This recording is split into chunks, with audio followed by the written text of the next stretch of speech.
Okay, so here we are again. Yeah. Business Maybe boot you camp. can mute everybody because Yes, there's a lot of background noise. let's see.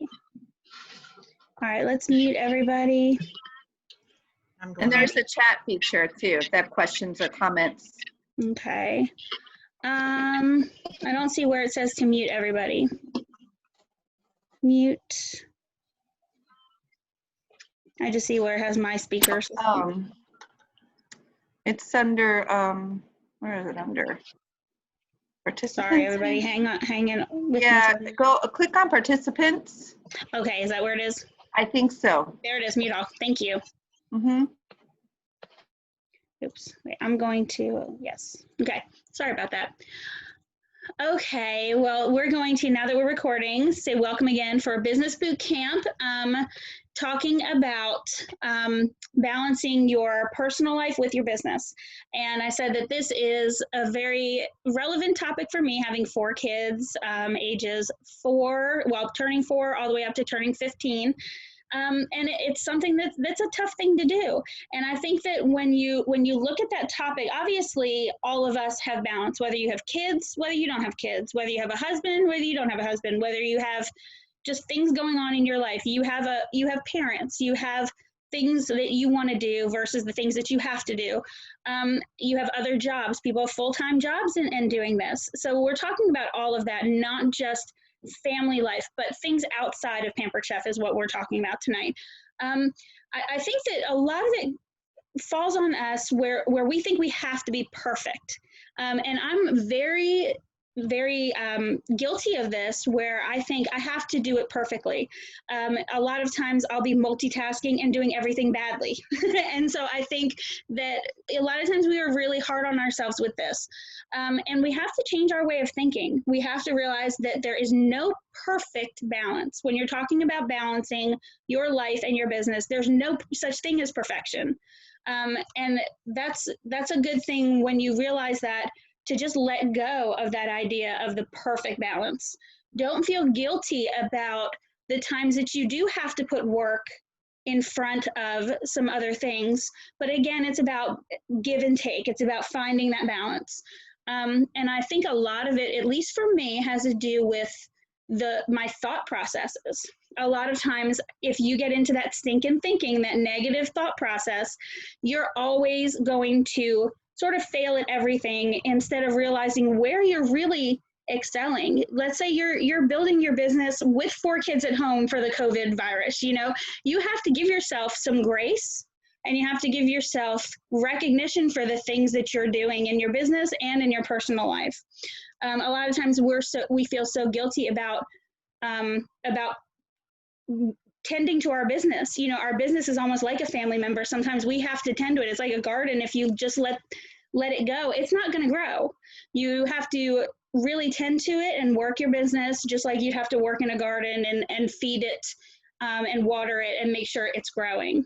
How do you all feel about that balance right now? Are there any specific areas that you feel like you're sort of failing or treading water and not really thriving, sort of surviving and not thriving with your business?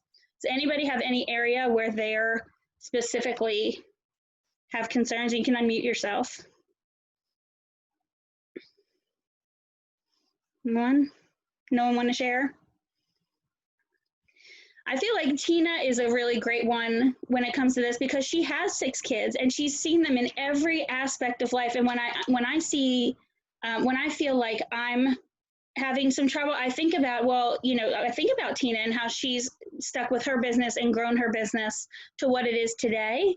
Let's see, Rachel says, I feel good.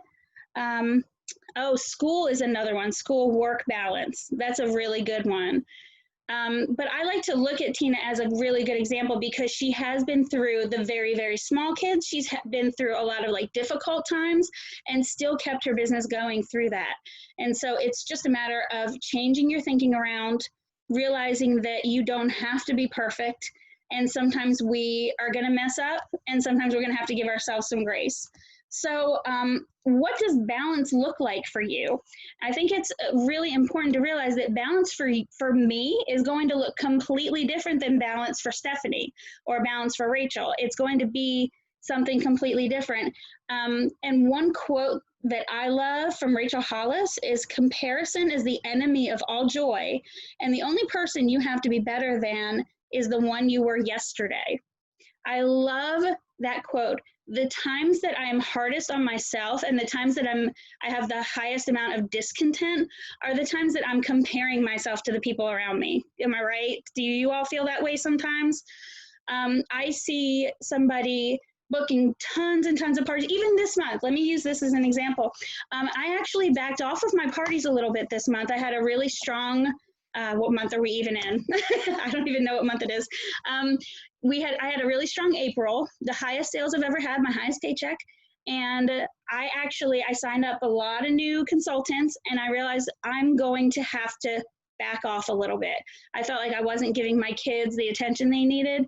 I needed to give my new consultants some guidance in a lot of areas. And so I actually did not schedule any parties. I think I had a couple of 1-hour parties for the entire second half of the month.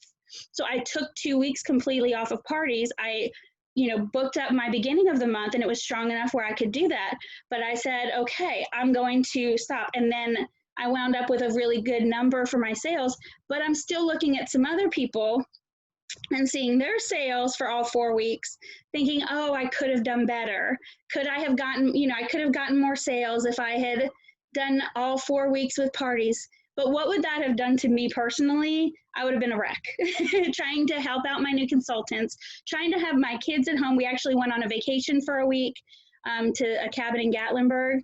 And it would have been really, really difficult, and it would have stressed me out, and that would have really put my life out of balance. So if you're looking at everybody around you and seeing somebody who works full time, who may not have as many hours in the day to devote to Pampered Chef, somebody who has kids at home, who has different scheduling, abilities than somebody who has, not any kids at home or doesn't have a full-time job. We're all different.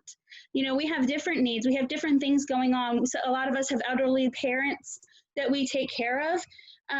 And 3 jobs, it's not something that we can look at the person next to us and say, well, they're selling this much.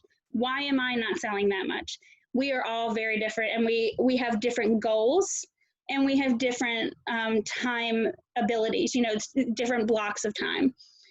Let me see. I just want to keep an eye on the time. Speaking of time. So it does, let's see. It does come down to time management, a lot of it, a big part of striking that balance. We do have to be a little bit more disciplined with our time. And, this is something that I'm really guilty of too, where I'll just kind of sneak my phone all throughout the day. I have to physically put my phone away somewhere if I'm wanting to devote the time to my kids instead of hopping on that phone. If I'm going to connect and engage with them, I should be connecting and engaging with them. So it becomes an idea of, there are some people that are morning people and can wake up at, 4 o'clock, 5 o'clock. I actually was listening to something today, a girl talking about this exact topic. And she said, oh, the best thing you can do is wake up an hour before your kids.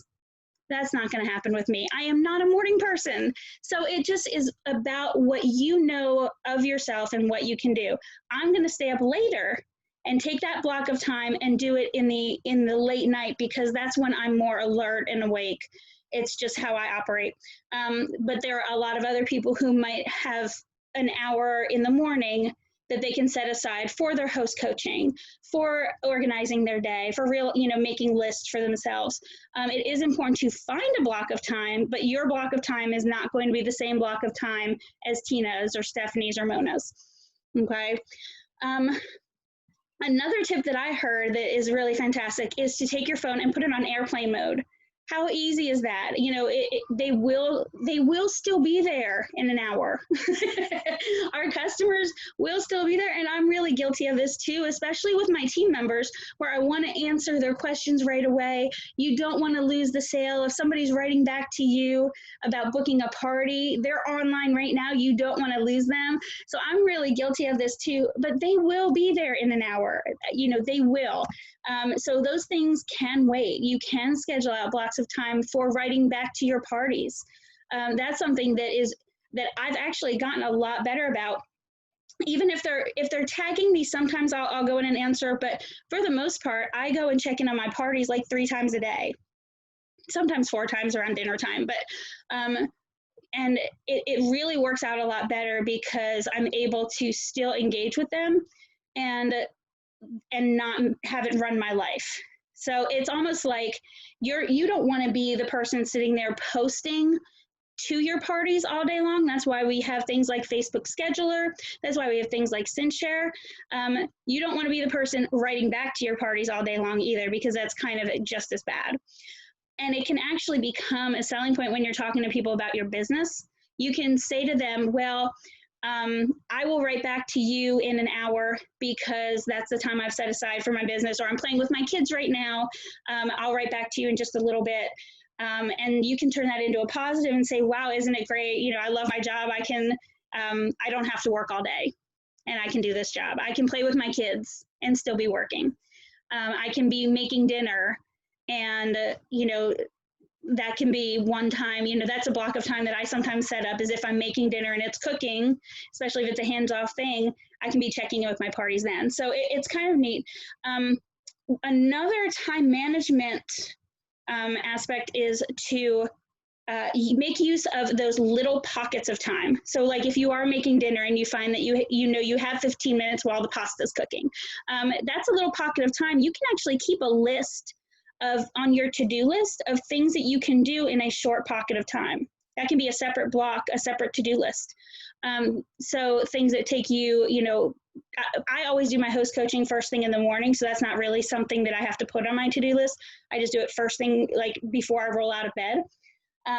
So other things that you can do in those small pockets of time would be writing back to one party, or, you know, checking your messages, things like that. Let's see. One very important thing about time management that I thought deserves to be mentioned is don't be afraid to say no. I think that a lot of times we're so afraid to say no to people and to, you know, to our new consultants if they're asking us for help, to our parties. You know, somebody's asking you a question and wants you to do something right then, you can say no and get to it later when it is in that block of time. For me, I actually had to say no to some parties. I was talking to Stephanie about that today. Do I want to stress myself out with too many parties? You have to know what your limits are for you and not be afraid to say no to people. Same thing with I had it with new consultant coaching. So if somebody's messaging you, you can have them do certain things and find it on their own. A great tip is sometimes if somebody is coming to you with a question, I did this with Tina all the time. She'll attest to it. I would ask her a question, and then like as soon as I sent it, I would find the answer. It happened every time. So sometimes you can just wait 5 minutes and they'll have already found the answer. Yes, does that happen a lot for you, Rachel? Exactly. That happened to me. No matter, it still happens. I do that to Tina all the time.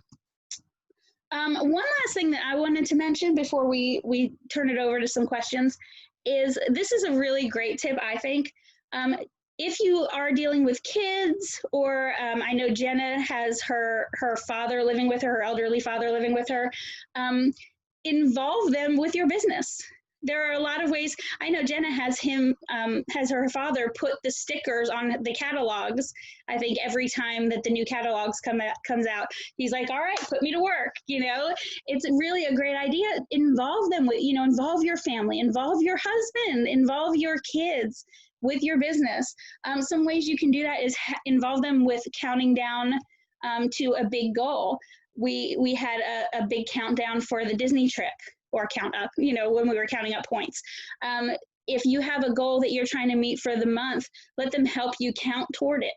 You know, put something on the fridge that shows that you're reaching for this goal, and it really gets them excited. Maybe you take them out for ice cream if you meet that goal for the month, something fun like that.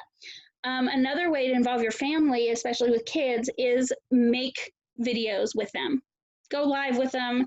I'm so guilty of not doing this because I always say the chances of my kitchen being clean and quiet at the same time are almost like nil. It's never going to happen. But I kind of need to get over that a little bit. So put them in a video. And one person was saying that I listened to today is that people love to see your family. You know, people love to see kids. They would love to see you cooking with your husband on a video, just so, because you guys are goofy together or something like that. There was one where one person said that on her lives, she didn't get nearly as many viewers when it was just her as when it was her kids. She realized that, so she started sticking her kids in these live videos every time because they loved seeing her kids and keeping up with them and seeing what are they going to do next, what mess are they going to make. Let them put stickers on those host packets, like actual stickers on the host packets, like on the envelopes themselves. Like how much fun would it be for one of your hosts to get a host packet with like a little bunch of little stickers on it? People love that. I love it when I get a packet in the mail and it has a bunch of stickers on it, like with makeup or something. It's got all these stickers on it. I love that.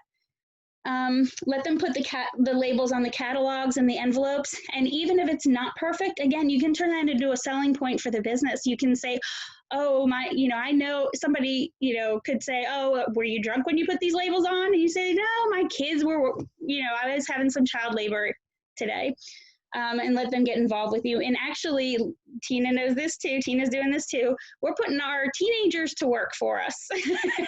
My daughter, I'm actually going to be hiring an assistant, or I've hired an assistant. It's just a very slow training process, where she's going to be helping me with my parties, helping me send out messages or helping me get them set up. She already helped me put the host packets together, so I didn't have to do that. So it was really like a fun thing that she gets to do. And I told her as she takes on more responsibility, she'll be making more money per party. I'm going to be paying her per party based on what she helps me with. And finally, embrace the imperfection of our business. We're not perfect. If those labels are on like crooked like this, it's okay. It's still a label. People are going to know your kids helped you out with it. We tend to want everything to be exactly perfect, or at least I do with certain things, and they don't have to be. We don't have to be perfect with our time management. We don't have to be perfect with our labels, and make everything look just so. Our videos don't have to be perfect. So just embrace our imperfection, because I think that imperfection is that transparency is what brings us all together in the end. The people that are just completely perfect, you can't really relate to, but it's those moments of imperfection, like putting down the wrong date for the business boot camp call. We all make mistakes, and it's kind of like when we can see other people making mistakes, we sort of tend to rally together. One more thing that I wanted to show you as we close it out, I'm going to share my screen just for a second. This is something that I put together. I try to have like a goal for the year, and it's not really a New Year's resolution. It's more like something to focus myself on. And I only started this past or last year, and I really thought that my goal from last year was really relevant to this topic. And let me see, share my screen. And there we go. And I made this, and it says, taking care of myself doesn't mean me first, it means me too. After all, you can't pour from an empty cup. And I think that is really important. That's something that I really tried to focus on last year, and it works with this idea of balance. We're not going to get it perfect, but we have to sometimes put ourselves first, have some self-care moments, have some moments where we give ourselves some grace, and let it go a little bit. So that's all I have.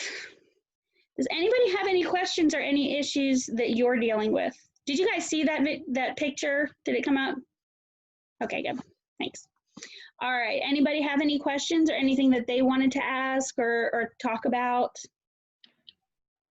I was just going to add that I've looked at my life and the places that I waste time. I was like watching TV. I don't watch that much TV anymore. I mean, I work my business. And some of the things you can do when the TV's running, you can be sitting with your family.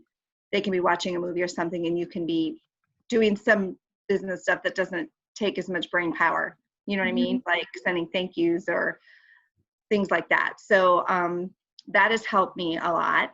And then also, I don't know what state all of you live in, but if you have little children, duct tape is awesome. Just duct tape them, you know, on their mouth and around the chair. No, I'm just kidding. To the wall. So they're just hanging there. They'll be there when you get back, I promise. That's so funny. I've seen like videos or GIFs or something of kids like, you know, duct tape to the floor. I think it was to the floor during this whole COVID thing, because oh my gosh, they can make you crazy. Yeah. Sometimes you can have special toys or special movies or something special they only get to play with when you're working. So they actually look forward to you working. That's an idea, and that's something I've done when my kids were little. I don't know how many of you here have little kids at home that you kind of working around. Maybe not a lot of you. Rachel does. So that's just some tips with working with little kids. So, and you know, and also like just finding ways to like do text replacement, things you're saying and typing a lot all the time. Text replacement, or just having a Google Doc where you can copy and paste, but just ways to make that part easier too. Right, finding those systems. And I think Tina also brought up a good point.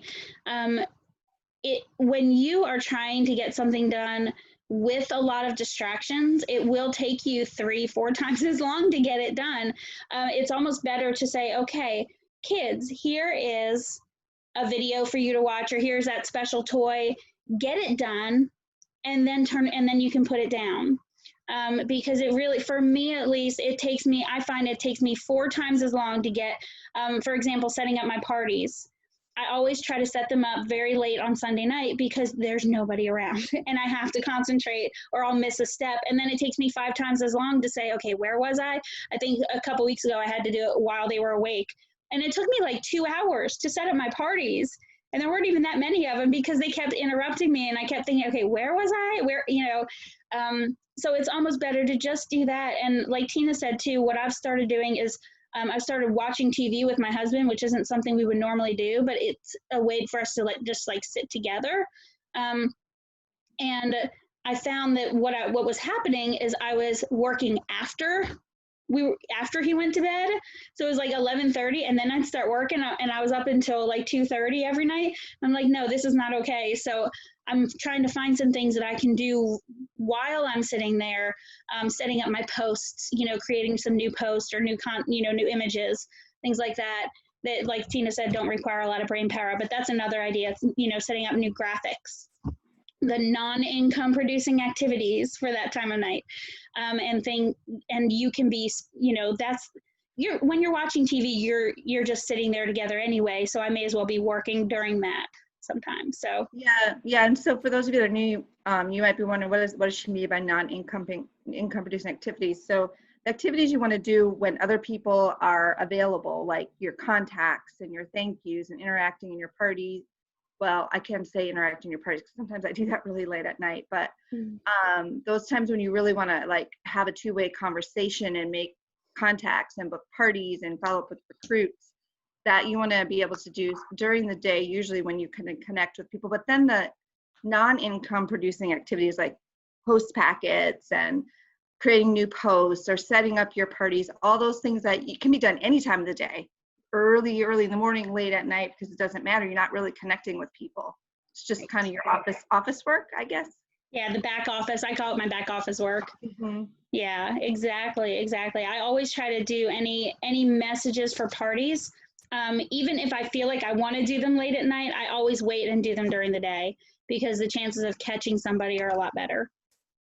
Plus, I don't want their dinger to go off at 1 in the morning and wake them up, and they're really going to be mad at me. Especially, and you know, you have people in all different time zones too. So, Yeah.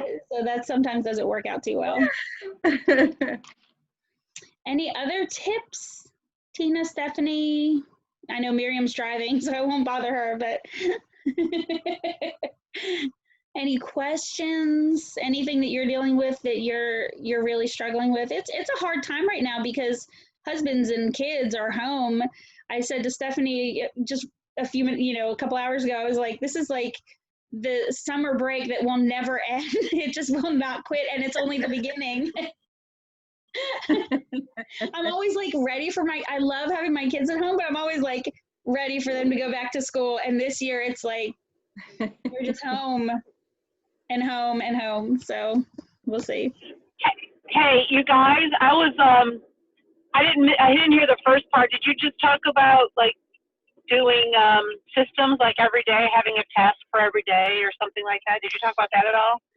I didn't go into detail. I was thinking that's more of a time management thing. I talked a little bit about time management, but yeah, Okay. It's about having systems and having blocks of times and things like that to do certain things. I mean, that ties in with family time because you got to work around your family and stuff. So I didn't know if you would address that. So I won't reiterate anything. Yeah, and I think whatever systems, I know for me, things like host coaching, saving time on my host coaching by having a good system in place. And my system is text replacement for my host coaching, period. And using that forward button on Messenger. Using those two things have taken my host coaching from, let's say, 30 minutes down to maybe 5, maybe not even. Yeah. And using, not reinventing the wheel.